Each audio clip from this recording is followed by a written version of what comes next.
faut-il exploiter les ressources des grands fonds marins? J'ai mis un point d'interrogation, bien sûr.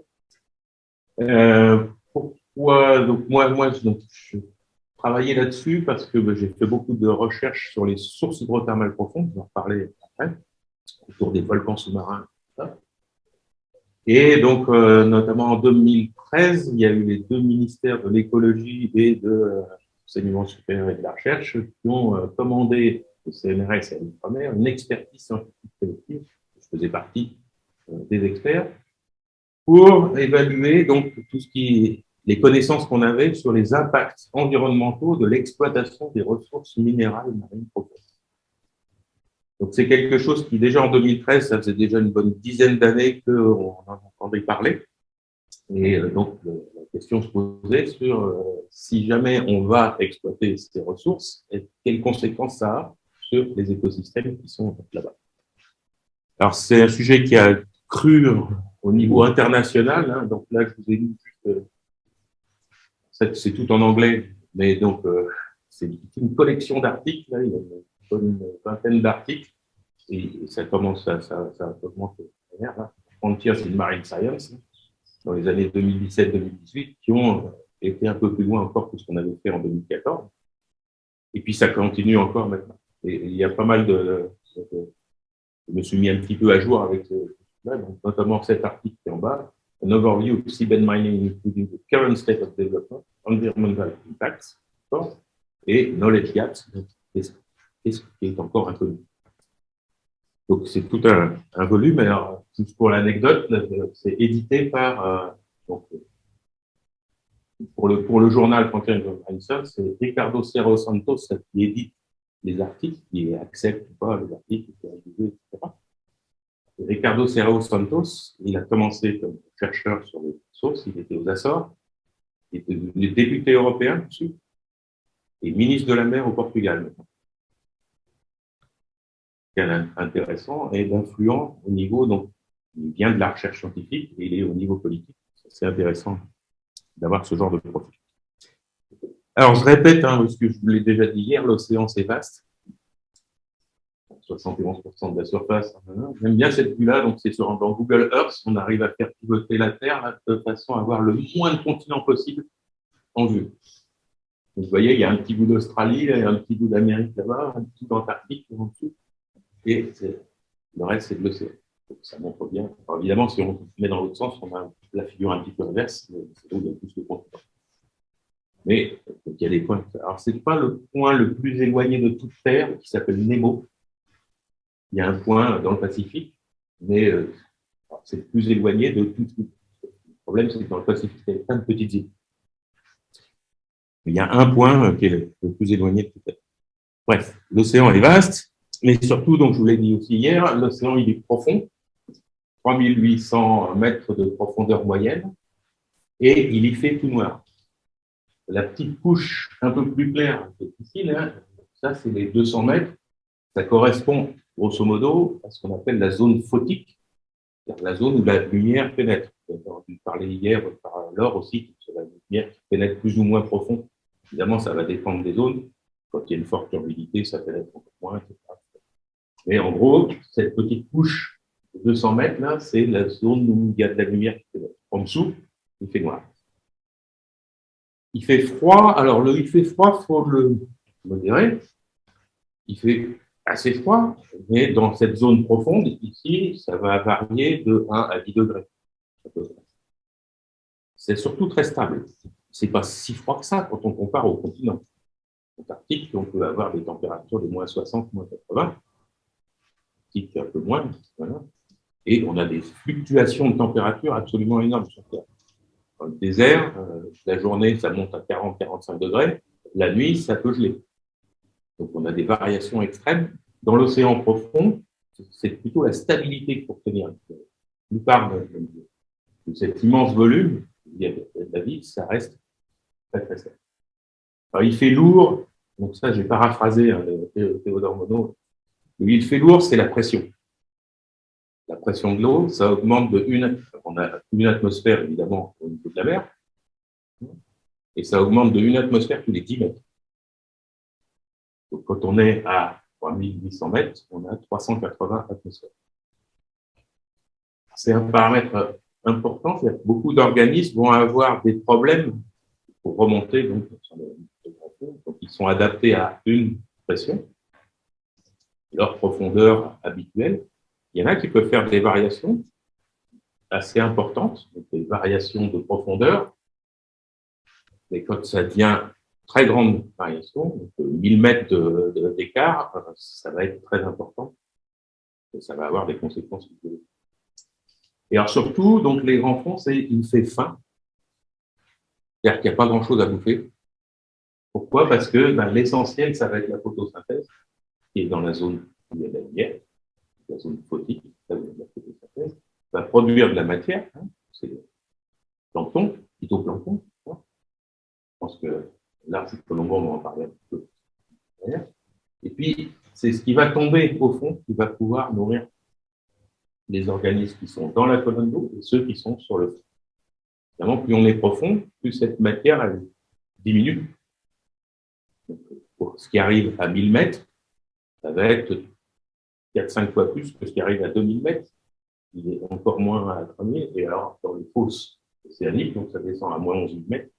Et ça, c'est très, très peu. On a des engins qui explorent jusqu'à 6000 mètres. Et avec 6000 mètres, on peut explorer 97% du fond des mers. Donc, ce qui est au-delà de 6000 mètres, c'est juste quelques petits points. Un petit peu comme les grands sommets de l'Himalaya. Donc voilà, le paysage comme ça donc, je vous ai déjà dit, hein, ça fait en termes de volume, une sphère, c'est un volume. Donc, la biosphère, là où il y a de la vie, c'est un énorme volume, c'est 96% de la biosphère qui est dans les océans. Et donc, c'est le plus vaste habitat de la planète, sauf que, est-ce qu'on peut parler d'un habitat? Non, pas vraiment, parce que l'océan, il est aussi très divers. On pouvait avoir cette idée-là il y a un bon siècle et demi, quelque chose comme ça, que c'était le fond, alors, même les idées de départ, c'était que au-delà d'une certaine profondeur, qui a varié au cours du temps, les océans étaient azoïques, il n'y avait pas de vie. En fait, on sait maintenant que c'est complètement faux, il y a de la vie partout, y compris à 11 000 mètres dans la fosse. Donc il y a de la vie partout, sauf que ce n'est pas un seul habitat, c'est plein d'habitats différents. Là, c'est une carte qui montre un petit peu la géomorphologie, donc les paysages sous-marins, et qu'on connaît très très peu. Encore une fois, je vous l'ai dit, les satellites, ils n'arrivent pas à voir ça. On est au fond des mers, donc il faut y aller pour voir un petit peu à quoi ça ressemble, y aller avec des caméras au moins. Ou d'autres instruments qui permettent de faire de la bathymétrie, de voir les reliefs. Et donc, il y a beaucoup de reliefs. Donc là, sur cette carte-là, je ne vais pas faire le détail, là, mais bon, il y a ce qu'on appelle le plateau continental, c'est le shelf au départ. Donc ça, c'est ce qui borde les continents. En fait, ça reste la plaque continentale. Vous avez déjà entendu parler de tectonique des plaques. Donc, les différentes plaques qui composent la planète, il y a des plaques océaniques et des plaques continentales. Les plaques continentales, elles se prolongent sous la mer, avec le plateau continental. Après, on va attaquer la plaque océanique, donc là, Pacifique, Atlantique. Et le bord des continents, on le voit ici, et ça peut être plus ou moins étendu. Là, il y a des zones comme ici, là-haut, sur l'Arctique, là où le plateau continental est très, très large. Là, c'est assez large aussi. De l'autre côté de l'Amérique du Sud, c'est très peu large, ça tombe tout de suite. Pourquoi? Parce qu'il y a la plaque Pacifique là, et la plaque Amérique qui se rencontrent là. Et la plaque Pacifique, elle est plus dense, donc elle va couler sous le continent. Donc ça fait une fosse. Il n'y a pratiquement pas de plateau continental. Après, on va descendre au bout du plateau, on va avoir une pente. Là aussi, cette pente, elle va être soit très abrupte, soit en pente douce. Donc les pentes douces, là, on a des zones où il y a des couleurs, la slope. On a des pentes douces de ce côté-là, on a des pentes abruptes de l'autre côté, etc. Et puis, on va arriver à la plaine abyssale. Donc ça, on est dans des profondeurs qui sont de 4 à 6 000 mètres. La plaine abyssale, donc c'est le gris clair ou le gris un petit peu plus. Donc, ils appellent ça hills plains. C'est à peu près ensemble. Vous voyez que là, ça fait effectivement une très large surface. Et puis, il y a plein de choses ponctuelles qui vont diversifier donc, le paysage sous-marin. Donc, les fosses, le hadal, c'est les fosses. Il y a des endroits où ça dépasse les 6 000 mètres. Donc, on a des fines bordures comme ça ici, donc c'est une île. Les grandes fosses ici, on a les plus grandes fosses, c'est par là, les Mariannes, c'est ici, etc. On a aussi donc des montagnes sous-marines. On a les Seamounts, là. Alors, les Seamounts, c'est tous les petits points là que vous voyez. On est encore loin d'avoir tout inventorié. Et là, c'est pareil. C'est pas, quand on est à des profondeurs importantes, les voir même d'un bateau qui est à la surface, c'est difficile. Satellite, ils ne voient rien. Sauf qu'ils arrivent à deviner l'existence de ça. Bon, je ne vous explique pas la technique. Avec les satellites, on arrive à calculer le niveau de la mer et donc, avec la gravité, dire ah bah là, il doit y avoir une masse de roches importante au fond. On ne la voit pas, on la suspecte. Pour le voir, il n'y a qu'un seul moyen, c'est de descendre avec des instruments. Donc là, c'est marqué pleine partout, là. Par exemple, le brick clair, c'est là. Il y a sûrement plein de monstres marins. On a déjà des là, mais il faut aller voir sur place. Et puis, il y a les dorsales. Alors, dorsales, c'est assez important. Je vais revenir là-dessus après. On voit très bien celle de l'Atlantique. Donc, le milieu de l'Atlantique. Cette dorsale, ici, c'est ce qu'on appelle les zones d'accrétion. C'est là où se fabrique le fond de la mer. Donc là, ça se fabrique doucement, hein, mais ça s'écarte. Donc, les deux parties, à gauche et à droite de la dorsale, vont s'écarter progressivement. Donc, on est en train de s'éloigner de l'Amérique. L'Europe et l'Afrique s'éloignent de l'Amérique. On a la même chose, on en a ici Est-Pacifique, on en a en dessous ici. On en a une ligne fine qui est ici, là, mais on connaît très peu, parce que là, c'est une zone très difficile à explorer, c'est le 40e hurlant, 50e rugissant, comme ça. On hésite à mettre des instruments à l'eau dans la tempête perpétuelle qui est dans ces coins. Et on va retrouver donc des zones ici dans l'océan Indien. Bref, cette dorsale, elle va faire tout le tour de l'océan. Donc, et là, il y a encore d'autres particularités. Donc, en fait, on va avoir plein d'habitats différents.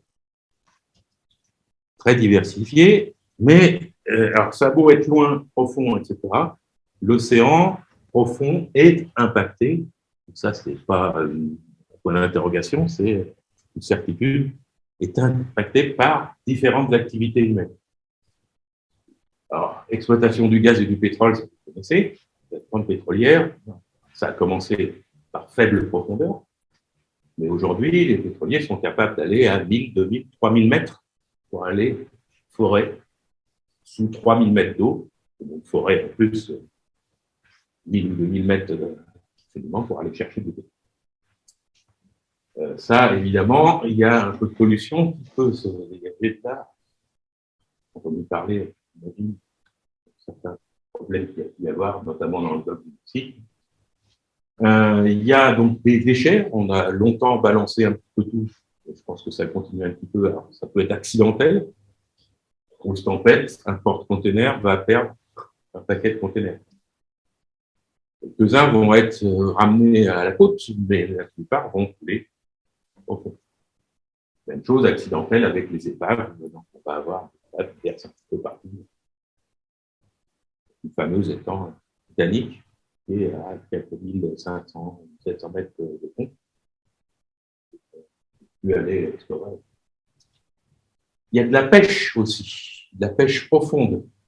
Alors, ça, on a réussi, en tout cas en Europe, à l'interdire maintenant. Et pendant un moment, les pêcheurs ont trouvé que c'est vachement bien, justement, en haut des ciments, en haut des montagnes sous-marines, il y a souvent une assez forte concentration de poissons. Et donc, ils ont fait du chalutage profond à 600, 800, 1000 mètres au-dessus de ces monts sous-marins. Le problème, c'est que ces populations-là, ces poissons, ces espèces de poissons-là, elles ont un développement, une croissance très lente. Et donc, le taux de renouvellement des populations est extrêmement plus lent que ce qu'on peut avoir sur les sardines ou du thon, sur les eaux de surface. Ce qui fait que ils ont épuisé la ressource très rapidement. Donc, au bout de 4-5 ans de pêche profonde de ce type-là, leurs captures ont diminué drastiquement. Les scientifiques avaient prévenu dès le début, attention, là, vous tapez sur une population qui ne se reproduit pas tous les ans, qui se reproduit tous les 10 ans. Donc, ce qu'on tape là-dessus.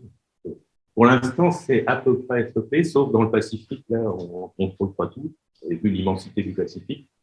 surveiller ces zones-là, c'est quelque chose d'assez énorme et il y a sûrement encore.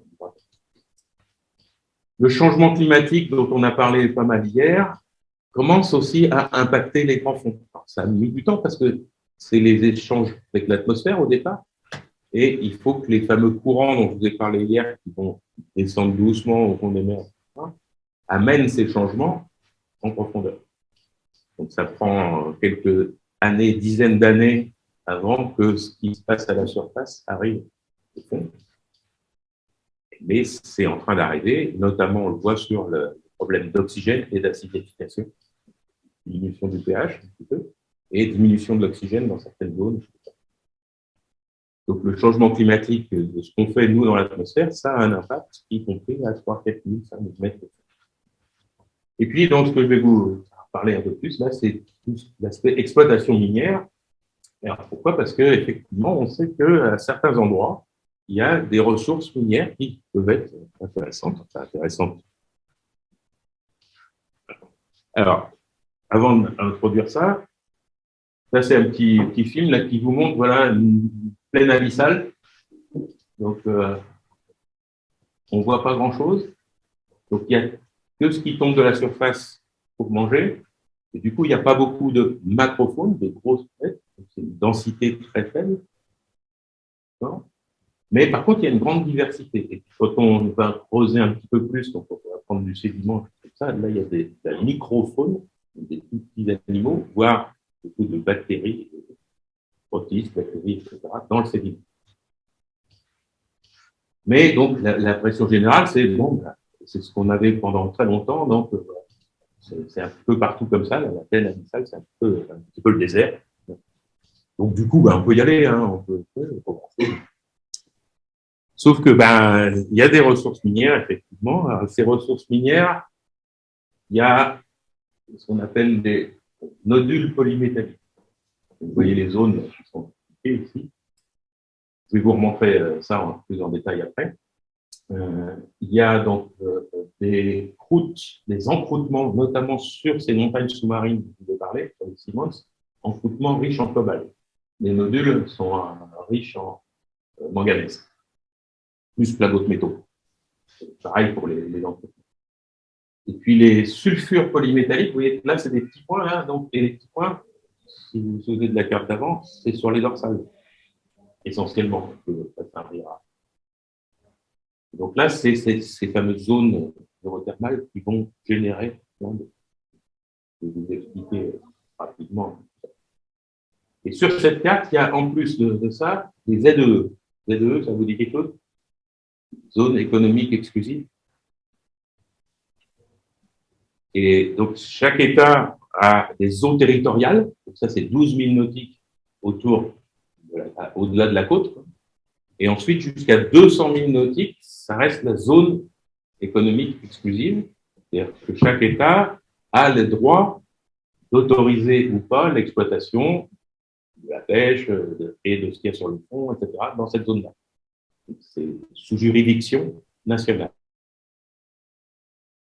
Ici, ce sont les ZEE des différents pays. Et la France, c'est la deuxième ZEE dans le monde. Pourquoi? Parce qu'on a des petites îles là, en Polynésie, en Nouvelle-Calédonie, au niveau de la Réunion, au niveau de Saint-Pierre-et-Miquelon, etc., etc. Et on est juste derrière les États-Unis, qui eux aussi ont plein de petites îles. Oh, c'est gros, ça.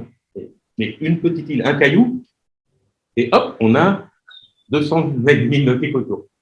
On en a un comme ça, nous, ici, à ce niveau-là. Le petit rond qui est là, c'est une ZEE française parce qu'on a un caillou qui s'appelle Clipperton.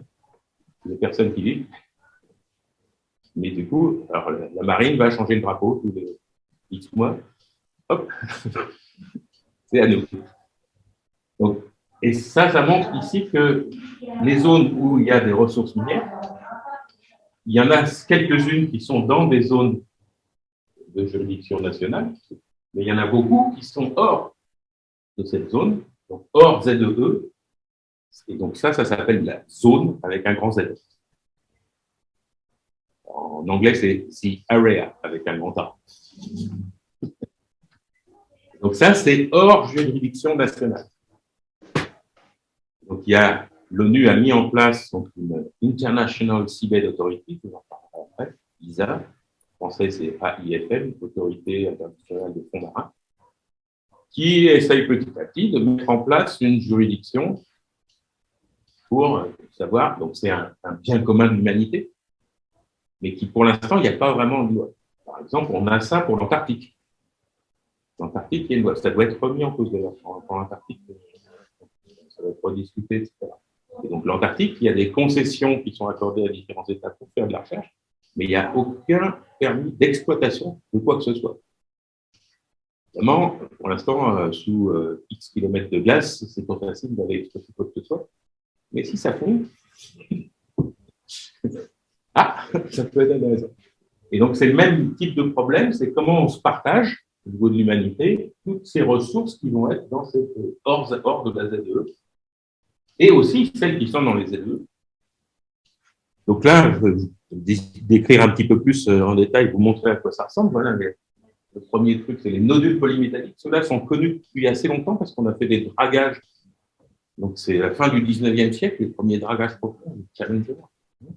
Et à remonter ces trucs-là. Alors, c'est des cailloux, à peu près la taille d'une pomme de terre, différentes tailles, et qui sont très riches en métaux. Manganèse, cobalt, zinc, etc. Je ne vais pas vous faire des grands tableaux. Et notamment, il y a manganèse, ça peut être important, mais les ressources sur Terre, c'est un peu ça. Il y a du cuivre. Alors, le cuivre, vous allez dire, ben, ça, on en a plein sur Terre, pas tant que ça. Et surtout, on en utilise beaucoup. Du coup, ça peut être une ressource intéressante à aller chercher là. Et les terres rares, les fameux trucs qui rentrent dans la compétition des téléphones et autres piles lithium, etc., lithium non. Et avec le lithium, ça peut être plein de choses qui se trouvent là-dedans. Donc, c'est connu depuis le 19e siècle. Évidemment, ça, c'est sur les plaines abyssales. Donc, c'est à 4 000, 5 000 mètres de fond, entre 4 et 6 000 mètres de fond. Donc, au 19e siècle, il n'y avait pas moyen, on n'imaginait même pas pouvoir exploiter ça. Et au 20e, petit à petit, tiens, oui, ça pourrait être intéressant. Alors, ce qui retient pour l'instant, c'est l'aspect économique. C'est l'exploitation qui va coûter cher. Donc, il faut que le cours des métaux grimpe suffisamment. Donc, il y a eu une période, justement, dans les années 2000, là, où le cours des métaux commençait à grimper. Là, donc, les sociétés minières se sont dit, ça va commencer à devenir rentable d'y aller. Et donc, ils ont commencé à développer, un peu avant, les années 90, à développer des plans pour aller exploiter ça. Pour l'instant, on n'a pas encore commencé à exploiter. Et de la recherche, on fait de l'exploration, mais pas d'exploitation. Voilà, donc ça, c'est des nodules. Alors, c'est donc des peut-être comme ça, ces temps sont, mais ça met des dizaines, des centaines de milliers d'années, voire millions d'années, c'est pas trop, à se former. Donc, en gros, c'est one shot. On les récupère, ils vont pas repousser avant 1 million d'années, donc voilà. Donc, c'est une ressource, mais une ressource pas renouvelable. Les encroûtements, alors, riches en cobalt, eux, vont se trouver essentiellement sur les parois des monts sous-marins. Alors, c'est le processus physico-chimique qui amène ça, je ne vais pas rentrer dans le détail, mais donc ces monts sous-marins, imaginez une montagne donc, dans l'atmosphère, donc les courants d'air vont se heurter à cette montagne et il va y avoir là, on est dans l'eau, et l'eau de mer contient plein de choses, et les variations de conditions physico-chimiques quand ces courants d'eau de mer remontent dessus vont faire qu'il y a des métaux qui sont contenus dans l'eau, en solution, qui vont se déposer. Là aussi, ça prend pas mal de temps. Et puis là, on va avoir pas mal de faune. Vous voyez ici, notamment les coraux profonds. Ce n'est pas les mêmes espèces que les récifs coralliens de surface, d'autres espèces, mais c'est assez riche, forte abondance, vous voyez, c'est bien garni, ici, du fait effectivement de ces courants qui remontent le long de la paroi des montagnes sous-marines et qui amènent des nutriments du fond vers la surface. Du coup, il y a ces coraux qui se mettent là, et avec les coraux vont venir plein d'autres espèces associées qui, parce qu'il y a de la vie, il y a toute une chaîne trophique, un réseau trophique qui va se mettre en place. Et les sommets de mon sous-marin, ça dépend de la profondeur à laquelle ils sont, ça va être variable, mais on va trouver pas mal de poissons qui vont venir au-dessus, parce qu'il y a un bouffet, parce que c'est une zone refuge, parce que enfin, il y a pas mal de raisons qu'on commence à comprendre un petit peu, et qui font que c'est mon sous-marin, et il y a pas mal de vie. Et l'exploitation de ça, je vous montrerai tout à l'heure, mais on s'est raclé tout ça, donc évidemment, c'est éliminé. Là aussi, on est en profond, donc croissance lente, donc ça ne va pas se renouveler tout de suite. C'est moins long que les nodules, mais c'est genre centaines, au moins une centaine d'années, si ce n'est plus. On ne connaît pas bien l'histoire de vie, l'espérance de vie des espèces qui sont là. On les connaît très très peu. Déjà, en milieu côtier, on ne se connaît pas tout. En milieu profond, encore moins.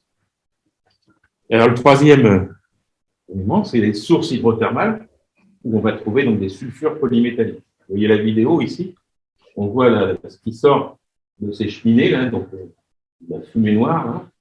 En fait, donc, ces sources hydrothermales, c'est parce qu'il y a de la circulation d'eau. Il y a de l'eau de mer qui rentre dans le sous-sol, qui va aller se réchauffer pas trop loin du magma, parce que c'est des zones où il y a le magma qui se rapproche de la côte. Ça se réchauffe et ça se charge, ça perd tout l'oxygène et ça se charge en métaux divers. Et ça va ressortir, donc, soit sous forme comme ça, donc de fumeur vraiment, soit en forme plus diffuse, mais au contact de l'eau froide du fond, ça précipite. Mais une solution bien saturée, vous la refroidissez d'un seul coup, vous allez avoir un précipité. Et donc, c'est ce précipité qui va fabriquer les grandes cheminées qui sont derrière, là, c'est dû à ça. Et c'est composé de sulfure polymétallique. Donc, sulfure, c'est du soufre, mais avec plein de métaux qui sont associés à ce soufre. Le fer, c'est beaucoup de fer. Le fer, c'est effectivement, on a des mines de fer pas mal encore sur le ça n'est pas très intéressant. Mais il y a d'autres métaux associés qui sont intéressants parce que les réserves sont intéressantes. Et là aussi, alors ça a été une découverte beaucoup plus récente. Sur 2007, vous voyez que là, il y a plein d'animaux qui s'agglutinent sur ces cheminées à proximité de sorties de fluide. Alors, fluide chaud, c'est très chaud. Là où ça fume noir, là, c'est 300-400 degrés. Quand on rentre le thermomètre dans la cheminée. C'est au contact de l'eau froide. Alors, suivant la profondeur, c'est de 1 à 5 degrés, comme ça. Et donc, ça va se refroidir très vite. Si le thermomètre, on l'éloigne de 10 cm, on n'est déjà plus qu'à 20 degrés. Si on l'éloigne d'un mètre, on est donc, c'est des très forts gradients.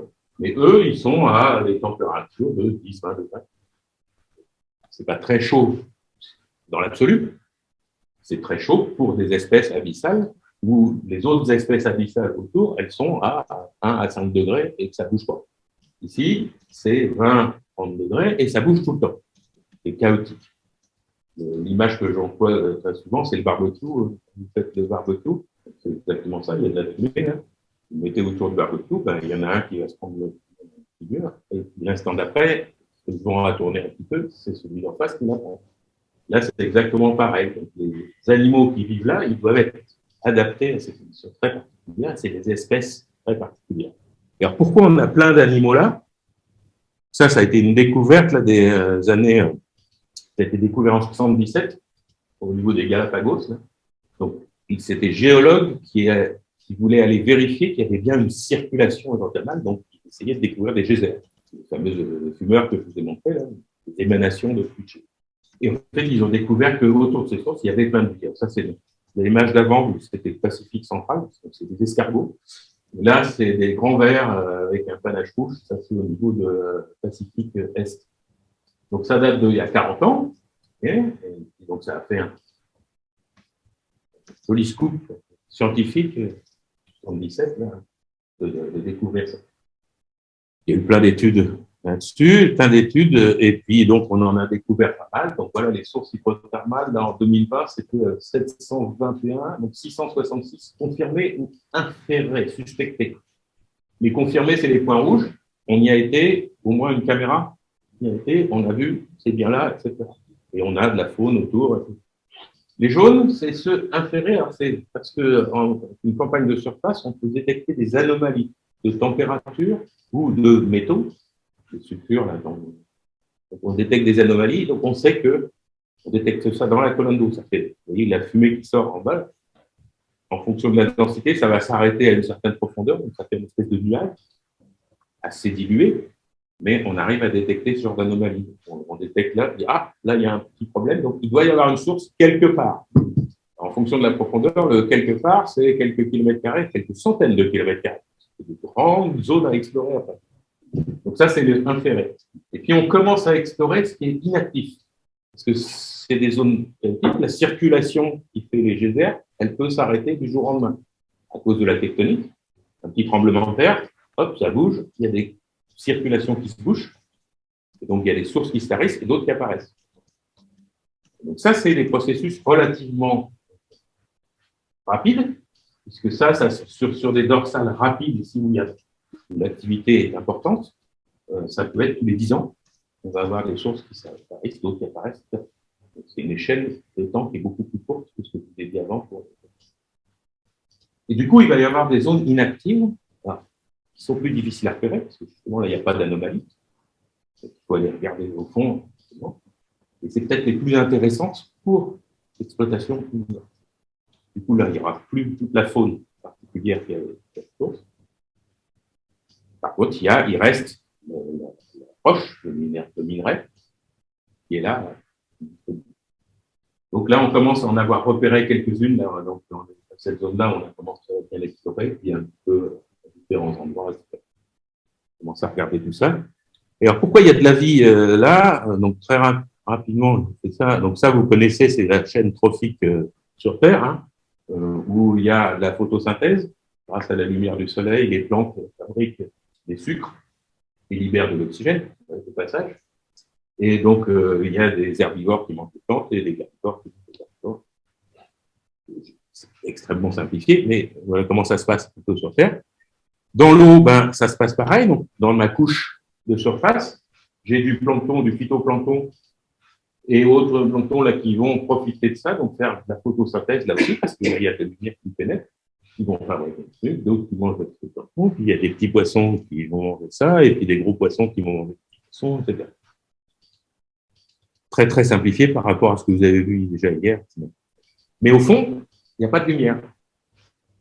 Donc, il ne peut pas y avoir photosynthèse. Et la grosse découverte là, de 77, c'est que pourtant, donc, on avait, malgré donc, ces fumeurs noirs. Ah, non, marche pas. C'est un autre site, le Rainbow dans l'Atlantique, qui fume bien. C'est assez impressionnant. Quand on passe en sous-marin là-dedans, on ne voit plus rien. Et donc, ce qui sort là, ce fluide-là, il est extrêmement très chaud, 350 degrés, toxique, pas d'oxygène, plein de métaux lourds, mais il y a des éléments réduits, hydrogène, sulfure, méthane. Et le truc, c'est qu'il y a des bactéries qui vont être capables d'utiliser ça. Au lieu d'utiliser la lumière comme source d'énergie, ils vont utiliser ces composés qui sortent des sources pour, en les oxydant, récupérer de l'énergie. Mais ce n'est plus de l'énergie lumineuse, c'est de l'énergie chimique. C'est pour ça qu'on appelle ça plutôt photosynthèse quand c'est bien lumineux, c'est de la chimiosynthèse. Et ça, il y a plein de bactéries, des bactéries qui font ça, qui, grâce à cette énergie, peuvent transformer le CO2 en sucre. Évidemment, à partir de là, il y a une production, donc, ce qu'on appelle production primaire, au fond, au niveau des sources hydrothermales. Et donc ça, c'est très différent de ce qu'il y a sur les autres sites, avec les nodules ou avec les monts sous-marins. Il n'y a pas de production primaire. Donc, ça dépend de ce qui tombe de la surface. Là, il y a une production locale. Et du coup, il y a toute une faune. Donc là, je vous ai mis un petit diaporama vite fait là, de plein d'espèces. On dit endémique. On en est à plus de 600 espèces, mais on en décrit tous les ans. Endémique parce qu'elles ne vivent que autour de ces sources. On les trouve nulle part ailleurs, parce que pour supporter les conditions qu'il y a autour des sources, là, il faut avoir des adaptations très particulières qui n'ont pas toutes. Donc, il y en a qui vont brouter manger directement les bactéries chimiosynthétiques, celles qui poussent à ces endroits-là. Et puis, il y en a beaucoup, c'est ça qui est très intéressant, comme celui de vert qui est là, avec ça, qui cultivent des bactéries à l'intérieur de leur corps. Une symbiose, directement. Alors, c'est plus efficace. Et ce qui est assez étonnant, c'est qu'il y a plein d'espèces différentes, donc des vers, des moules, des glaces, des escargots, etc., qui ont inventé, entre guillemets, chacun dans leur coin, cette association avec des bactéries pour pousser rapidement. Ça va très vite. Hein. Ça atteint 80 cm en 2 ans. Ce qui est complètement à l'opposé de ce que je vous ai dit juste avant, où dans le abyssal, dans le profond, la croissance est très lente, etc. Là, non, c'est rapide. Donc, ça n'a rien à voir. Et puis, évidemment, donc, quand il y a des animaux qui ont mangé des bactéries ou cultivé des bactéries, il y en a d'autres qui arrivent pour manger ces animaux-là.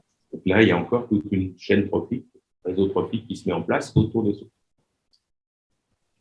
Alors, petit aparté, hein, mais voilà. Donc là, voilà ce qu'on a, un autre site là, dans le Pacifique. Vous voyez, donc il y en a un qui est en train de fumer, là encore. Il y en a d'autres qui ont arrêté de fumer. Donc les canalisations en dessous sont tarées.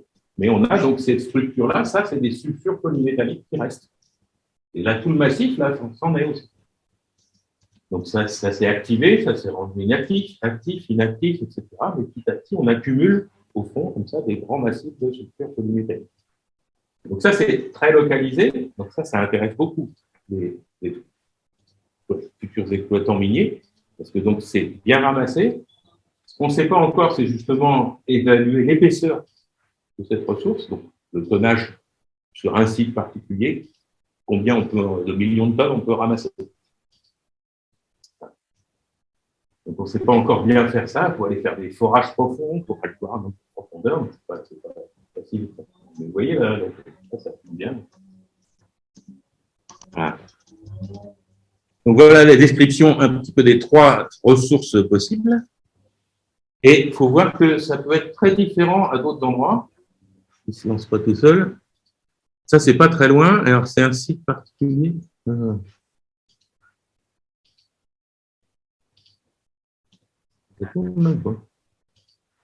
n'arrive pas à voir mon. Ah oui, ça tourne. Voilà. Et donc là, vous voyez, ce n'est pas de fumeur noir, c'est de fumeur gris, mais il y en a plein de petits partout là. Et puis il y a ce truc jaune, ça c'est du soufre. Alors, il n'est pas encore sulfure polymétallique, c'est le soufre direct, c'est pour ça que c'est jaune. C'est assez étonnant, des coulées de soufre comme ça. Donc vous voyez des paysages très différents d'une région à l'autre. Et là, apparemment, ça ne gêne pas du tout le poisson. Hein. Là, il est tranquille sur son soufre. Il va se retourner tout doucement, là, je pense. Allez.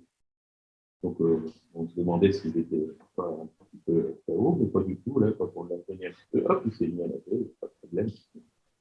Alors, là, ce qu'on voit sur ce genre d'image, c'est la faune assez grosse, hein, mais je crois qu'après, on va se rapprocher là, des petits fumeurs. Hein. Vous voyez, on voit l'âge des différentes coulées de soufre. Il y en a qui est moins jaune, là, qui commence à se charger en métaux. Et quand on regarde là, juste au pied, là, donc là, c'est un peu moins de 300 degrés, c'est plus de 100, 150, 200 degrés, là où ça sort. Et vous voyez toutes les crevettes, là, qui s'approchent très, très près, ici. Pourquoi elles s'approchent très près? Parce que justement, elles aussi, elles cultivent des bactéries. Et donc, elles vont nourrir leurs bactéries en s'approchant du fluide. Il ne faut pas s'approcher trop près. Donc, on en trouve avec les antennes brûlées, comme ça. Mais donc, elles s'approchent relativement près pour entretenir leur culture de bactéries. Vous voyez, comme ça. Donc, des paysages très divers, et c'est pour ça. Alors, je ne vous montre pas tout, là, mais on connaît ça dans l'Atlantique, dans l'Indien, etc. C'est jamais le même assemblage d'espèces. C'est jamais tout à fait les mêmes conditions physico-chimiques. Ça va dépendre de ce qu'il y a dans le sous-sol. C'est plus riche en fer ou pas, c'est plus riche en hydrogène ou en sulfure, etc. Donc, très variable d'un endroit de la planète à l'autre.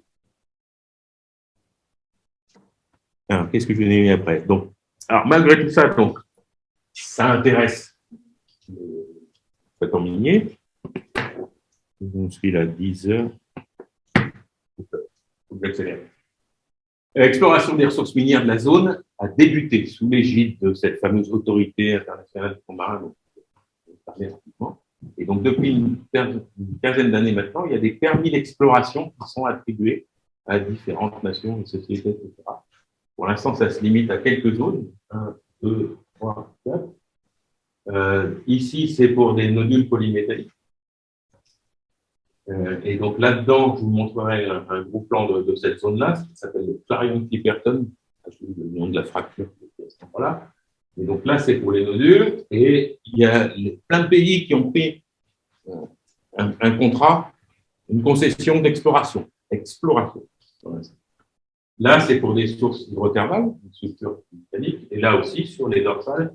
Donc ça, c'est une dorsale. Donc, ce que je vous ai dit ici, les dorsales sont rapides, là, elles sont lentes, là, elles sont ultra lentes. Donc, il y a des choses très anciennes ici, et c'est ça qui intéresse, des sulfures, des abats de sulfures importants dans l'océan Indien. Donc, pour l'instant, c'est permis d'exploration qui sont délivrés, mais ils sont en train de réfléchir, je reviendrai après. Et donc, les industriels, ils sont prêts du point de vue technologique. Tout est sur les plans. Il y a même des prototypes qui ont été fabriqués pour aller exploiter ça. Exploiter ça, c'est descendre des gros engins qui vont aller gratter soit les monts de sulfure ici, ramasser, récolter les nodules de plaine abyssale ou tondre les coraux profonds des silences et faire remonter tout ça dans un gros tuyau jusqu'à un bateau qui va traiter ça et qui va trier et rejeter les bouts inutiles, garder évidemment les morceaux intéressants, et rejeter les bouts inutiles. Vous voyez, c'est le petit tuyau qui redescend là, et qui va relâcher donc les bouts en profond. On s'éloigne un peu de la surface. Bon, alors, au début, c'était on s'éloigne à 100 mètres. On leur a dit, mais attendez, à 100 mètres, là, vous avez plein de ressources de la pêche là, qui vivent là. 100 mètres, les poissons, ils naviguent. Donc, ils sont descendus un peu plus bas maintenant, mais ils ne descendent pas tout au fond. Ça, c'est un gros problème. Je vais voir si ça marche là, pour vous montrer. Je ne vois pas mon curseur. Non, bon, c'est pas grave. On reverra après s'il faut. Les machines sont prêtes. Ici, c'est le site de Solwara, celui que vous avez vu un petit peu avant avec le truc jaune, là, c'est pas loin de là. C'est dans la ZEE de Papouasie-Nouvelle-Guinée. Donc, on n'est pas dans la zone hors juridiction nationale, on est dans la zone de juridiction de Papouasie-Nouvelle-Guinée. Et même les eaux territoriales. C'est tout près. C'est pas trop profond, c'est 1600 mètres seulement. Et donc, là, il y a une compagnie, Nautilus Minerals, là, qui a tout est prêt pour y aller. Donc, ils ont des machines. Voilà, la machine qui est là, vous voyez, c'est une espèce d'énorme bulldozer qui va gratter la roche, maintenant, avec une station qui va permettre de charger ces roches-là et de les faire remonter par un tuyau, puis un autre tuyau pour descendre les bouts. Ils ont fait un test d'exploitation, test seulement. C'est le seul, pour l'instant, qui a été fait. Et pour l'instant, ils n'ont pas le permis d'exploitation. La Nouvelle-Guinée, forte de toutes les expertises qui ont eu lieu au niveau international, toutes les publications que je vous ai montrées, on va peut-être attendre un petit peu, on va peut-être étudier un petit peu les choses à peu plus près, discuter avec l'International Seabed Authority, même si on est dans nos eaux territoriales, pour savoir ce qui se passe, etc. Donc pour l'instant, ce n'est pas encore exploité, mais tout est prêt pour le faire. Et en fait, ce qui va freiner, c'est essentiellement le économique. Technologie, on est prêt. Et le économique, le jour où on est vraiment en carence de tel ou tel métal et que les cours montent, ça veut devenir rentable. Je fais confiance, entre guillemets, au lobby industriel pour pousser très très fort. Et je fais confiance à que certaines nations vont autoriser l'exploitation dans leur zone, dans leur CEE. Donc, la zone hors juridiction nationale, c'est autre chose, mais la zone juridiction nationale, on ne peut pas y faire. Et donc là, c'est tout du point de vue écologique, les conséquences que ça peut avoir. Évidemment, en local, c'est là où il y a les engins qui vont gratter, on va tout détruire. Destruction locale, ok. Les surfaces impactées vont être différentes. Sur les sulfures protéiniques, c'est relativement localisé. Je vous ai dit, c'est un spot avec une grosse quantité. Les nodules, par contre, il faut, pour que ça soit rentable, exploiter sur des kilomètres carrés. Il faut les ramasser, les patates, là, sur des kilomètres carrés. Donc, c'est une grande surface. Et les encroûtements, c'est intermédiaire, ça va dépendre des sites, exactement. Mais là aussi, on va détruire pas mal de choses. Et les nuisances autres, alors il y a plein de bruit, lumière, parce que les engins, là, ils vont amener plein de spots partout sur la durée. Nous, quand on y va, on fait une plongée à un endroit sur une journée, et puis après on s'en va. Eux, ils vont rester pendant des mois, des années sur le même site. Et puis, il y a ce fameux panache de rejet. Alors, les panaches locaux, l'extraction, gratter, ça va faire un annuel. Et contrairement à ce qui se passe sur Terre, la poussière, elle va tomber presque au même endroit, quand il y a du grand vent, etc. On a vu les sables rouges du Sahara peuvent être pas mal. On a vu il n'y a pas longtemps. Ici, donc, on a des courants et ça va rester, l'eau c'est beaucoup plus dense, hein, donc ça va rester en suspension beaucoup plus longtemps. Donc ça va impacter, ce panache, là, il va impacter une zone très large. Et notamment ceux qui font redescendre et qui lâchent un peu dans la traîneau, là, on ne sait pas trop, on ne sait vraiment pas. On va avoir des éléments toxiques là-dedans, en tout cas qui sont étrangers à cette colonne d'eau, qui n'ont pas rien à faire là, et qui vont impacter donc les animaux qui vivent dans cette colonne d'eau, les poissons profonds, là, qui sont normalement adaptés à des conditions extrêmement stables. Les espèces abyssales sont adaptées à un milieu très stable. Donc, si on change un petit peu quelques degrés la température, ça va perturber énormément. Et quelques éléments toxiques ne sont pas dus à ça, ne sont pas adaptés à ça, sûrement. Et puis, il y a les aspects de recolonisation après exploitation. Et comme les mines sur Terre, au bout d'un moment, ben voilà, le filon il est épuisé, hop, on arrête, on se dépasse, on va ailleurs. Okay.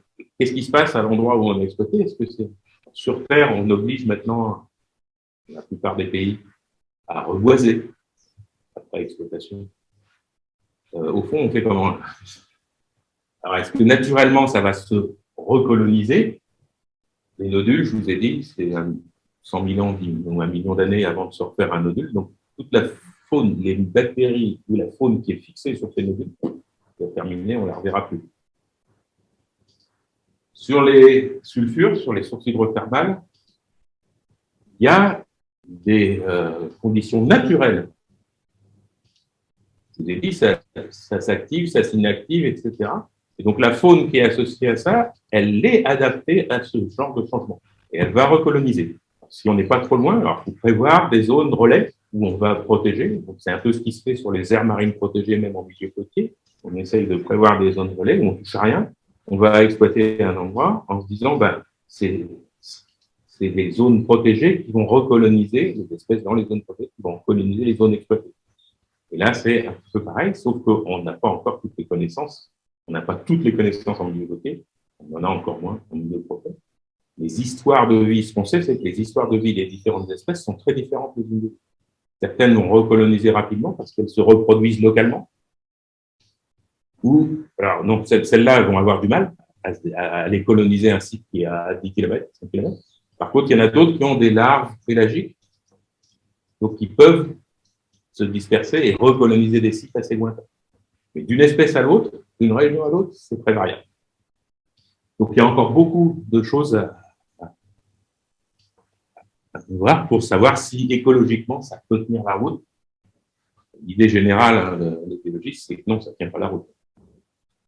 Mais on sait qu'un jour ou l'autre, si l'argument économique devient vrai, ils vont y aller. Donc, autant préparer les choses au mieux. Par exemple, donc ça, je reprends la zone des nodules, l'Arion Clipperton, donc toutes les couleurs, là, c'est les différents pays qui ont des concessions. L'Ifremer, la France, c'est l'Ifremer qui exploite ici, là, qui explore. Pas d'exploitation pour eux. Et puis, toutes les carrés qui sont assurés, là, ce sont les zones qui ont été déclarées zones refuge. Donc, pas d'exploration, rien du tout, on touche à rien. Et donc, il y en a un certain nombre, alors je ne sais pas pourquoi il n'y en a pas à ce niveau-là, hein, de façon à encadrer un petit peu tout ça, et en se disant, bah, on en met au-dessus, on en met en dessous, on en met à droite, on en met à gauche, on va exploiter là au milieu, éventuellement, et donc ces zones refuges vont permettre de recoloniser. on n'a aucune certitude sur le fait que ça va se passer comme ça. Et donc là, c'est l'intérêt économique. Juste manganèse, là, donc les ressources estimées en millions de tonnes de cette zone-là, là, c'est 6 000 millions de tonnes de manganèse. Les réserves terrestres, c'est 10 fois moins. Donc on en a encore pas mal en terrestre. Donc c'est pas le manganèse qui va être le moteur. Par contre, en nickel ou en cobalt, là, on est largement supérieur. Donc, le jour où le cours du nickel ou du cobalt monte, et ça, c'est juste une photo. Donc, le avant, donc, il y a les nodules qui sont ici. Donc, c'est une grosse holoturie là, qui est au fond. Et ça, c'est. Donc, il y a eu donc une drague qui est passée pour voir un peu récupérer. Donc, c'est le après, mais c'est le après 37 ans après. Et que les nodules, ils sont là, à gauche et à droite. Et au milieu, il n'y a rien. Ils disent que des centaines de millions de nodules. Là, c'était juste un petit coup de drague pour la recherche, pour voir. Vous avez vu les machines, là, donc, là, ça va être sur 20 mètres de large et sur des kilomètres et des kilomètres qu'on va récolter et il n'y aura plus rien. Voilà, je termine pratiquement avec ça pour juste un petit point. Hein. Donc, l'AIFM, c'est 161 membres qui ont signé ça. En fait, il suffit de signer la Convention des Nations Unies sur le droit de la mer pour être automatiquement aussi dans le International Civil Authority. Les États-Unis n'ont pas signé. Même Bush a essayé, mais le Sénat a refusé. Obama a essayé, le Sénat a refusé. Bush n'a pas essayé. Trump n'a pas essayé. Et là, Biden n'était pas revenu encore. C'est en discussion. Alors, ils assistent aux réunions en observateur. Et donc, ça se passe à Kingston, en Jamaïque, le siège.